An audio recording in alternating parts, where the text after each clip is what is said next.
What kind of name's that? Yeah, it's Dave horrible, isn't Gorman. it?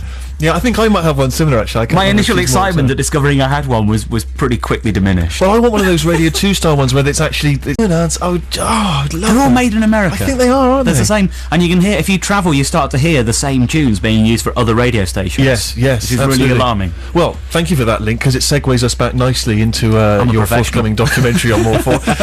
So if you just joined us, Dave Gorman has made a documentary in which he travels, or attempts to travel, from one side of America to the other, but not giving any money to the man, to the chain restaurants, to the chain petrol stations and so on.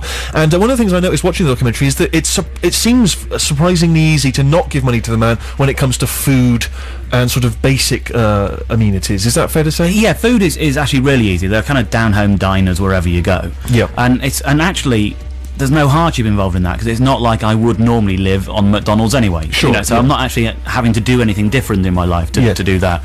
Hotels is less easy, but still okay if you're prepared to drive around a little bit. There were 2 or 3 towns we got to where it cost us like an hour or 2 of really searching. Yes. But I guess at the end of the day you could have slept in the car, so it wouldn't be a disaster. Petrol is the absolute nightmare. That's the of one it. that really seems and to it drive you really does insane. become a film about looking for gas stations. Yes, and you referred to it as gas throughout, which slightly annoyed me. Did it? Because, you know, I'm one of those people who... I'm a hypocrite, because I'm one of those people like Stephen Fry who get very annoyed when people they spell jail. Yeah. Jail and stuff like that. Why would that Normally I annoy don't, you? but for some reason I don't know. Gas. It's petrol, isn't it? Well, it is, but it's I guess if you're in the country, petroleum you'd gasoline, you'd and call it they've gas. decided to abbreviate Yeah. it to gas, and we've decided to abbreviate it to petrol. Yeah. And I think it's kind of polite when you're in a foreign country to start using their idiom. Sure, And, you know, yeah. and if I'm in an American diner and I want to use the toilet, I will ask for the bathroom because I'm polite and not an idiot.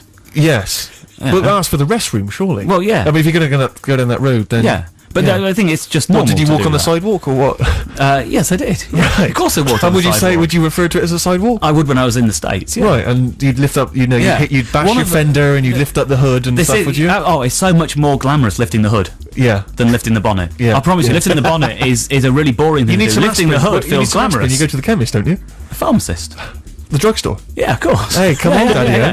Get But one. no, I think that's normal. One of the directors, and this isn't giving anything away really, we started with one director and ended with another director, and one of them, because I'd already been there for several weeks by the time he joined me, he was really kind of like mocking me every time I used gas, sidewalk, any of those Yeah. sort of things.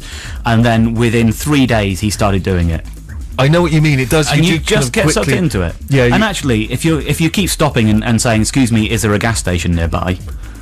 you have to start calling you've it got that to between call it that, yourselves of as course, well. Of course, yes. So- No, I understand. Listen, I forgive you. Yeah, you should. But one of the elements that is quite moving very early on is that you take a kind of absurd digression, several Yes. hundred miles, to a town that you've heard of called Independence. Yes. And there, almost as soon as you arrive, you find a diner which is kind of closing that day. Yes. And you seem to spend much of the afternoon. We and spent the evening- entire day there. Yeah, in this, and it's very, very moving because, as you say, it's kind of archetypally old-time America. It feels like they've got the kind of soda fountain and the... It is. It's Taylor Soda Fountain is the name of the business, and it was their very last day. It's a family-run business, and just like pure coincidence that we turned up on their very last day. But the whole town came in to say goodbye to them. There were tears being shed wherever you looked. The people were filling in a memorial book. There was an entry in there from a soldier who'd been to Vietnam, and he told the story of how he came back from Vietnam, and on his first day back, before he went to see his mom, he went to Taylor's to get a milkshake. And there was a couple there, one of the first people we met, a couple who'd been married for 58 years, and they told us about their very first date being in Taylor's 61 years earlier. And you see how much this thing meant to this whole Yes. community, and it's being taken away from them. Not because there's a Dairy Queen across the road or anything like that, mainly because they've got old and there's no one to inherit it, Yes. basically, so they have to give up at some point. But those sort of things are not being replaced, and they are disappearing. But what's interesting is how kind of moving it is within the documentary, because it's as though, I mean, as a viewer, I felt like I had a nostalgia for the America that represented. Yes, and yet you Despite don't, the fact do you? I've never experienced it, and I think know. that's one of the recurring elements of the film is that feeling of sort of becoming slightly teary-eyed at the very notion of an America that doesn't exist anymore, that you never experienced in the first place, that you only know really through Happy Days, Yeah, and absolutely. American movies and so on. But actually, but at least when you see it there, you do know that it was once there. Yes. I mean, you are told that it was once there because you can now see it on the screen, and so you know it's real. But it's one of those questions that I meant to ask you, really. It's kind of, what is it about America specifically that, I mean, why choose to discover the ancient America, the old America, the classic America? I mean, why could you make the same journey in this country? I don't think you could. I think it would be even harder to do it in this country. I mean, I don't think there are any independent petrol stations. I can't remember the last time I saw one in this country. And actually, America is actually big enough and stretched enough that you get these really small communities, and small rural towns are where these places are still sort of struggling along. And they're basically businesses which are probably not profitable enough to attract the chains to kind of come and take them over. So you drive through some towns where the little sign, they call them a city, and it will say population 87. Yes. And then the next town will be 100 miles away. Yeah. And that's the kind of place where there'll be a little general store which has a gas pump that nobody else is interested in. And it's the sort of place, there's a few times you visit them where they're kind of eerie in the way that you would find them in The Hills Have Eyes or something. Yes. The kind of creaking sign that says gas, and a kind of guy comes out, and you seem to be wanting to interview them, but they're not really that interested. Oh yeah, absolutely. They're a little bit kind of they weary. They don't understand why you're remotely interested in them. Yes. I mean, there was this most beautiful gas station over the border from Utah into Colorado. Petrol station for British people. Yeah. Yeah, go on, sorry. And it's this sort of little timber building, and it was an old sort of grand house at one point, and it'd been turned into a general store, and it's absolutely picture postcard. In fact, it appears in several movies I've discovered since. So it's in Thelma and Louise, and it's in all these kind of road movies, because it's such a wonderful archetypal thing. And the woman who owned it was the most bored. But she's in the middle of nowhere. It was for sale. She had had enough of running this thing. She really wasn't interested, and she didn't find it very beautiful. Well, that's the other thing, isn't it? Which is but that's one of the other elements that you see in the film, is the way that your nostalgia, your sort of love of those kind of very quaint American things, for the people who are there experiencing it and living it, they don't really have that same affection. I mean, they are just running a gas station in the middle of nowhere, petrol station.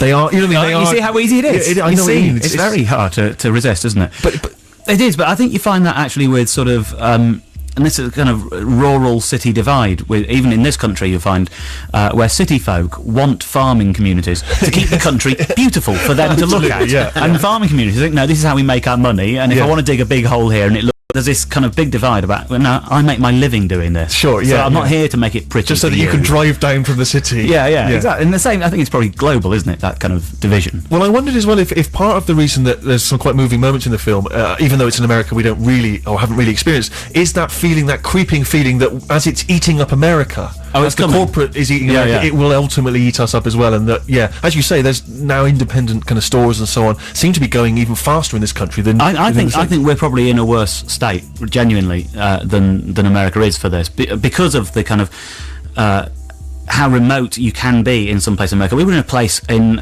Cottonwood in Idaho County, which is the largest county in Idaho. Idaho County is the size of Wales. Its population is the 10th of Wales, and it's got one set of traffic lights in it. I mean, that's how remote places. Everyone's got their 3 square miles to themselves in Idaho County, and that does breed a little bit more independence than it's possible here.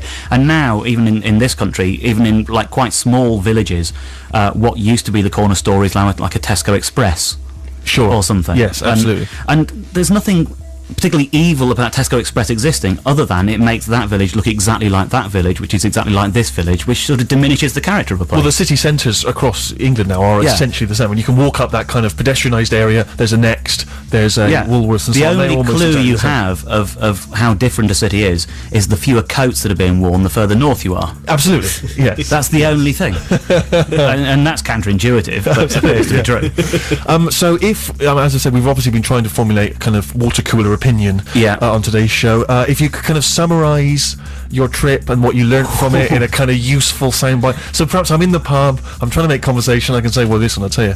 One thing I learnt from Dave Gorman's documentary is... Okay, I'm going to try and give it a sort of pub intonation for it.